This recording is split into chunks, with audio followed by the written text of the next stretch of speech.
Hey guys, what's up? It's Rygar the Destroyer, and today we're going to be taking a look at the Elite Zealot from the Mattel Halo line of figures.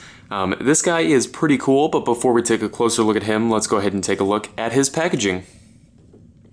Here it is. It's pretty similar to the other Halo Mattel figures we've looked at, except it is a whole heck of a lot deeper. Obviously the character is bigger, so it takes up more space in the box. So if you're finding these on the pegs, you're definitely going to know if one of these is there because it's so much larger. Anyway, it's got a nice large window on the front here, nice picture of the figure here on the side. On the back here, it's got the figure without its armor on. All of the armor is removable. It talks about its accessories here. This helmet piece I consider more armor than an accessory. But that's just their decision, I guess, there. And then a figure, or a picture of the figure here up in the corner, as well as a picture of the Build-A-Figure and of the other figures that are released in this line.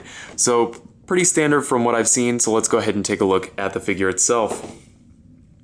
So the Elite Zealot here, as I've got it posed, stands at just under 7 inches tall, maybe 6 3/4. So it is taller than the other Halo Mattel figures, but it's not a whole heck of a lot taller. Let me get Master Chief here to show you.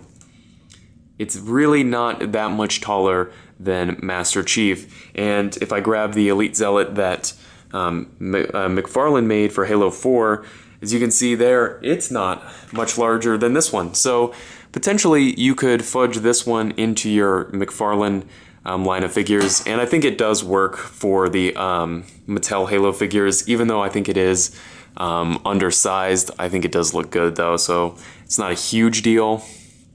And seeing as these figures are only $20 US, and you get a ton of stuff with them, so it's not a huge deal that it's not like enormous. But anyway, let's go ahead and talk about its accessories. Since it's listed as an accessory on the back, here is his helmet. Not quite as detailed as the McFarlane one, but it does still look nice, and his eyes line up with the little holes there when you do get it pegged on there. So it does look nice when it's on the figure. As far as other accessories go, he comes with an energy sword, and just like the one that came with Master Chief, it's got a weapons peg in it, or peg hole I guess I should say, and it's got this really nice clear kind of bluish translucent plastic that fades away into white here. It's not totally accurate because it's got these supports here, but that just keeps the toy from breaking, so I don't really mind that much, especially when it looks this good. Definitely looks really cool in the Elite's hands. Mine's got a little paint scuff right here. I'm imagining that's probably just mine, not everybody's, so don't worry about that. He comes with 2 weapons pegs here. Even though he doesn't need a second one, it's always nice to have a few extra of these types of things floating around. And then he comes with both hind legs for the Alpha Crawler. So that's really nice. I will talk about the Alpha Crawler in its own video whenever I get all of the figures in. So let's go ahead and talk about this figure's articulation. First off, it is better than the McFarlane figures, but honestly not by that much. Let's go ahead and run through it here. He's got a swivel at the base of the head, and then a ball peg at the base of the neck. So it's basically at this point on par with the McFarlane one, even though the McFarlane one has a ball peg here. Functionally, it's almost identical. He's got ball hinge shoulders with a really nice range of motion. No bicep swivel. It comes down here at the elbow where there's a single jointed hinge, which works, you know, well enough, gives him 90 degrees. He's got what feels like it's either a loose peg or a ball peg here in the wrist, and then a hinge.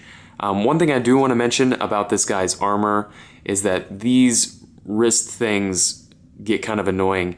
They only have 1 peg on them, and it's at the very end there. So these like to fall off to the side. So if you're messing around with the figure a lot like I am right now, you'll have to keep readjusting them. It's not a huge deal when you display them on your shelf, but definitely if you're playing with it, kind of annoying. Another thing too is these wrists are just a little bit looser than I would like them to be, especially with how heavy the energy sword is. If you look how thick it is kind of heavy, especially on this side here. Not the tightest peg. I wish it was a little bit tighter there, but not a huge deal. He does have a ball peg here in the torso. Keep knocking that piece of armor off his back. Pretty nice range of motion there.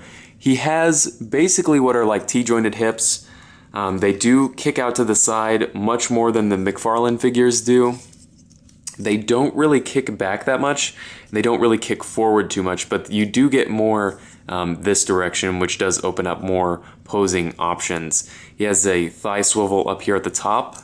He's got single jointed knees, not the biggest range of motion, but with the hips, he's basically going to be standing in some variation of this kind of pose here. Basically like the McFarlane figures. I wish they could have figured out something better to do with that. It's not the greatest.